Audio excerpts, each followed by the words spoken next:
the Republicans are doing their damnedest to try to keep the Senate in Democratic control. And I do think that what's happening in the House is another sort of stunning indictment of the poor quality of some of these candidates. Because in the House, where it's just the national wins, Republicans are poised to completely clean up. Let's go ahead and put this up on the screen. So this is a tweet that says, new, Biden's anemic approval rating is weakening House Dems map even more than you thought. Dems were on defense in at least 30 districts. Now, Republicans are preparing to seriously contest a dozen more. Many of those districts are Biden +9 or higher, meaning that Biden won these districts oftentimes by double digits. They go into some of the polling here, which just shows you how bad of a landscape this is for Democrats overall, and how in the House, where again, it's much less about the individual candidates and much more about just how do people feel about the state of the country, and the answer is terrible, not good, how bad things look for the Democrats. So they say Biden is down 15 points in a pro-Democrats group's polling of a now open Oregon seat that he won by 9 points in 2020.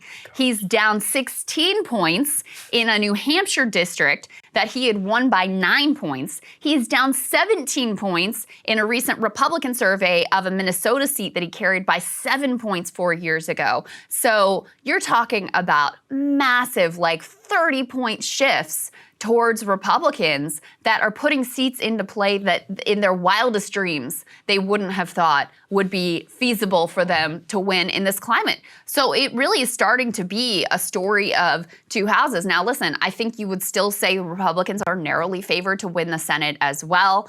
Ultimately, this polling is still early. Things could shake out just based on the national mood. You would still rather be a Republican running for Senate as well. But the House picture is really clear, and Democrats are in for a very ugly November. Yeah, I like the way you put it, which is that the House is just much more of a referendum on the national mood.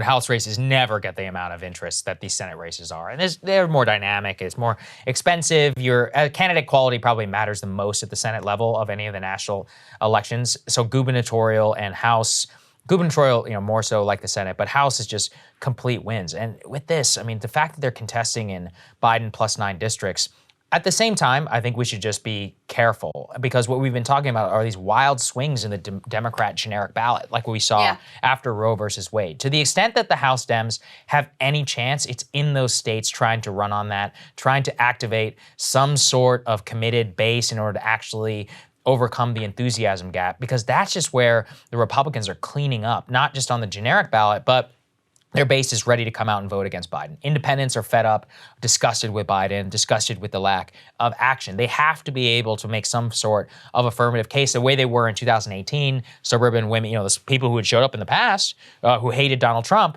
they'd have to try and make the same sort of referendum, but it's just not working for them. And in the Hispanic areas in particular, what they point to, actually the New York Times poll even showed this, effective tie between Hispanics, between Joe Biden and Trump. Imagine that. That's crazy. And if you look at men, it's actually probably higher, even for Trump, I would say that's which they're able to do. And if they can capitalize on that, we'll talk about Jill Biden later on this week, but her comparing Hispanics to breakfast tacos, as unique as breakfast tacos, and not being able to pronounce bodega, which is crazy. Have you never been in New York City before? Bogota? What is happening?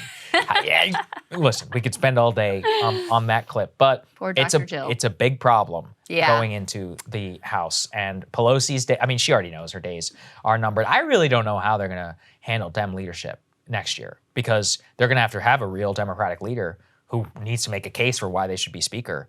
I don't know how that's going to work. I'm sure they're going to rig it, but it could be total chaos in terms of the actual election for it. It seems like she's setting up Hakeem Jeffries as her successor, and that seems like everybody's more or less planning on that's the direction that things are going to go in. And I can't see anybody on the left really rocking the boat there. They should, They should, but won't hold my breath there. Right. I think some of your warnings, though, are well said in terms of not over-interpreting Biden's low approval in some of these districts. Because keep in mind, part of why Biden's numbers are so low is because of his erosion among the Democratic base. Those are not people who are going to come in and then vote for a Republican, most likely. Those are people who are incredibly dissatisfied with Biden, but they're still Democrats, and they may be exercised over abortion. They may be exercised over any number of issues. Actually, gun rights gun control has been another issue that has been in some polls even higher than abortion rights in terms of Democratic base sentiment and what they care about. So the fact that Biden has a super low approval rating in a district doesn't necessarily mean that all of the people who are unhappy with him are flipping to the Republican Party. So that's a word of caution. But I do still think overall, I mean, this is a really ugly portrait for Americans. You just can't have it be the case, going back to the original polling that we were looking at here, that only 13% of the country says we're on the right track, and they return the party in power, back into power.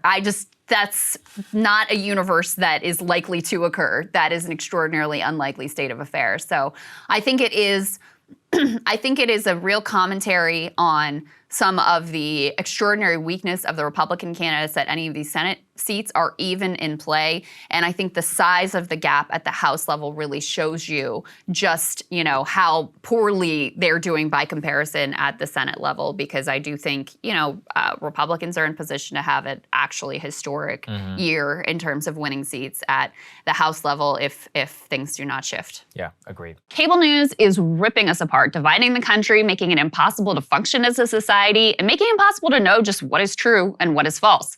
But the good news is they are failing and they know it. That is why we're building something new, a new mainstream, a healthier one, something more trustworthy, something that we are going to need in one of the most pivotal times in American history. We are building up here for the midterms, for the upcoming presidential election, but we need your help. So if you can help us out by becoming a premium member today at breakingpoints.com, we're trying to change America for the better and the entire world. So what are you waiting for, guys? Go to breakingpoints.com and sign up and help us build a new mainstream.